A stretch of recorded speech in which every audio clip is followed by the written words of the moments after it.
இந்த மீன் என்ன பண்ற, நல்லா நோகாம துண்டு துண்டா நறுக்கி மசாலாவை அம்மியில அரைச்சு அப்படியே தூக்கி எண்ணெயில போட்டு பொரிச்சு நம்ம அம்மா வறுத்தா ஒரு 100 வீட்டுக்கு மணக்கும் பாரு.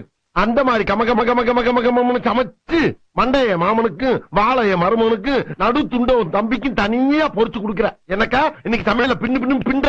இதுலதான் உன் தம்பி மேல எவ்வளவு பாசமா இருக்குன்றத பாக்க போறேன். அத்தை, நான் மீன் குழம்பு வைக்கிறேன் அத்தை. கொஞ்சம் இருந்தா வந்துடுறேன். எங்கடா போற? மீனை வாங்கின வேட்டை கொடுத்துட்டு பக்கத்து தேட்டர்ல என் தலைவர் எம்ஜிஆர் படம் போட்டுருக்கேன், பாத்து காலைல வரந்தாயி.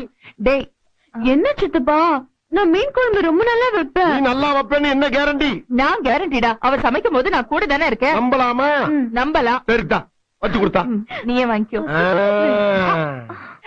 அக்கா போயிட்டு ஒரு 5 நிமிஷத்துல வந்துருவா. 5 நிமிஷத்துல என்னடா பண்ண முடியும்? சரி, கூட ஒரு 5 நிமிஷம் சென்று வர்றேன். மீனை பச்சையா பாக்கும் போதே நாக்கு துடியா துடிக்குதே.